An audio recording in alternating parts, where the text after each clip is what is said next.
Ubisoft cancels The Division Heartland. This comes from Rebecca Valentine at IGN. Ubisoft has canceled its upcoming free-to-play shooter Tom Clancy's The Division Heartland amid larger plans to focus resources on, quote, bigger opportunities. This news was revealed as part of Ubisoft's earnings release this morning, with the company saying it has, quote, redeployed resources to bigger opportunities such as XDefiant and Rainbow Six. The move is part of a larger... Sorry, this is XDefiant.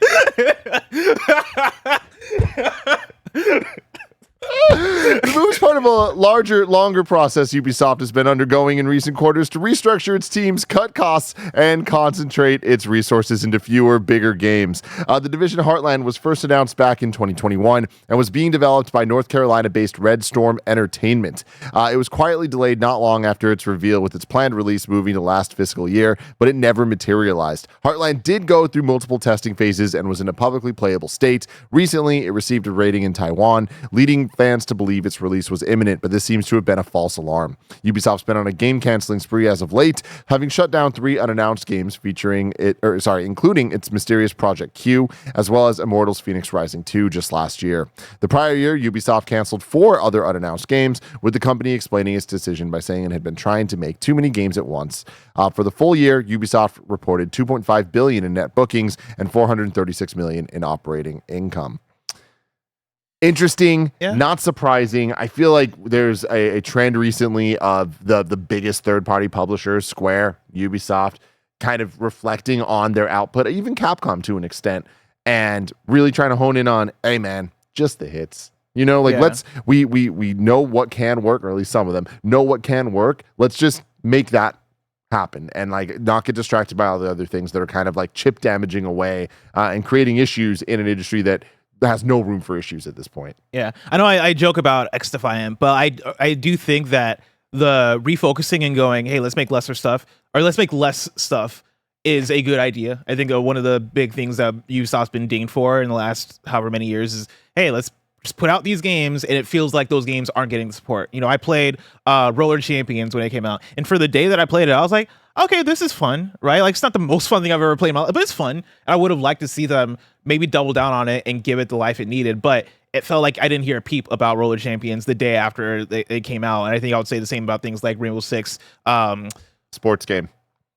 The extreme sports game.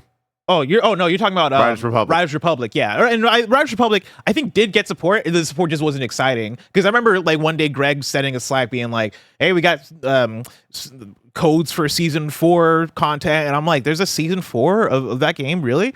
Like, cool, I liked that game for the week that I played it. But, you know, I didn't hear that groundswell of like audience talking about, like a big audience talking about that game. I was thinking more of Rainbow Six Extraction. That's what I was thinking of. Where we played that game a lot the first couple of weeks it came out, and I feel like that game just didn't get updated as much as it needed to. And you go down the list, and there are like smaller Ubisoft games that they'll put out that I feel like get the same thing.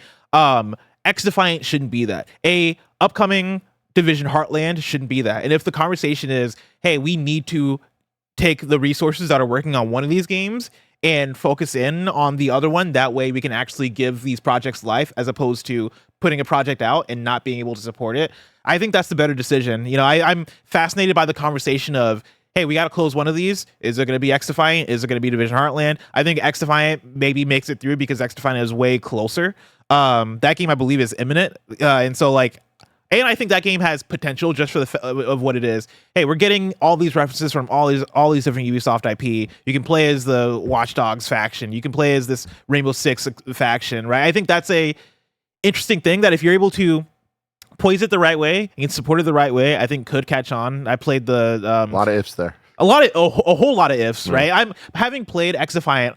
I'm like, all right, it's cool, it's fun, right? But I think you could put something out that's fun and build it over time and get it to a place where it is incredible. And I think XDefiant is built in a way that it is meant to be that kind of game that you build on over time. Division Heartland, though, I think already had that excitement.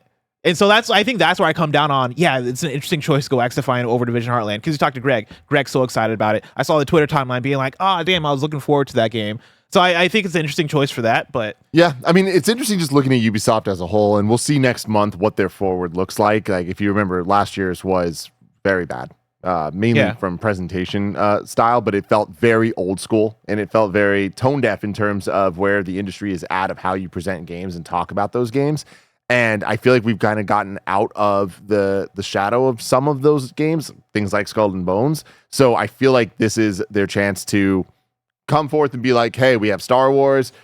We have Star Wars. You know what I mean? Assassin's Creed. Yeah. Like we have big, I mean, honestly, like we've been talking about this a lot. And like now I think things are getting more and more real, especially after we just saw this trailer. But like Ubisoft has never had two bigger opportunities than Star Wars Outlaws and Assassin's Creed Shadows being so close together, and those games are going to be hyped up alongside each other. Like that is exciting for Ubisoft. So I'm interested to see what else they have around that, and what it all shakes out to be. But yeah, it's going to be very interesting the next couple of years. I was talking to Greg about this earlier this week on the show about the dominoes maybe falling for Ubisoft and how this year feels like it has the potential for that.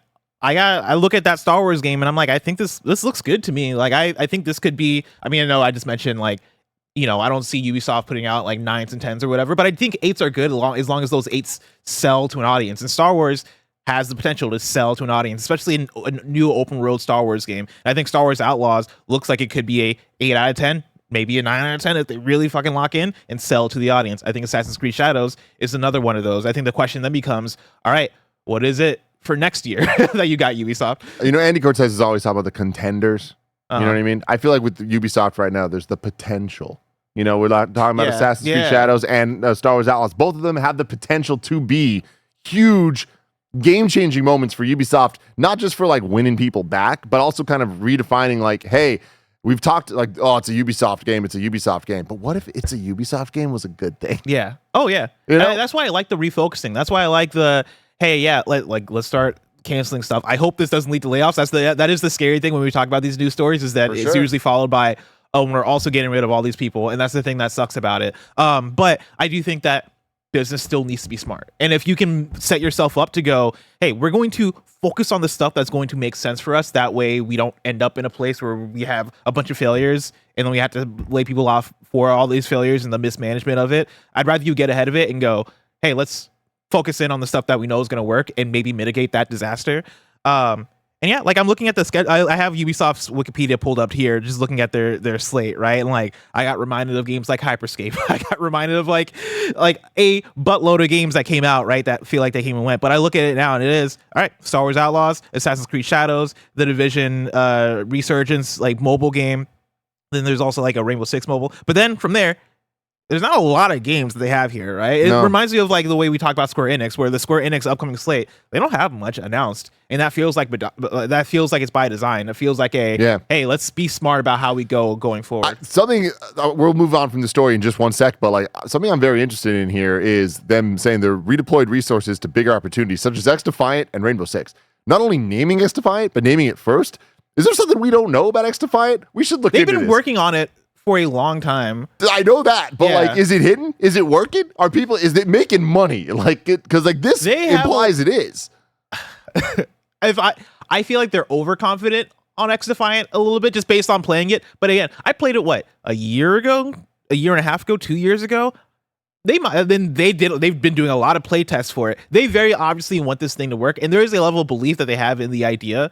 And the game itself, I think, can get there. But yeah, I'm with you that I'm like, man, yeah, you guys are putting in a lot of stake into this thing that feels to me like it's not going to be the next big thing ever, but maybe they're trying to make it be. Yeah.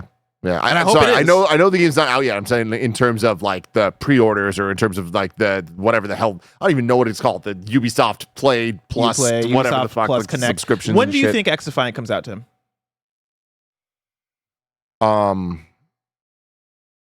Sorry, what? When do you think XDefiant, the game, comes out? The chat saying it's coming out this month. It's coming out in 6 days. Yeah. It comes out next week. I mean, it's again, XDefiant, one of those games. Has it been out 5 years? Is it coming out next year? Is it out today? I don't fucking know. But it's just the fact that it's not plastered everywhere. I know. I mean, hasn't it been? Whatever. I don't know. I don't want to talk about XDefiant. Story number 3. I'm going to play it. I'm actually excited to play it when it comes out. I hope it's a banger.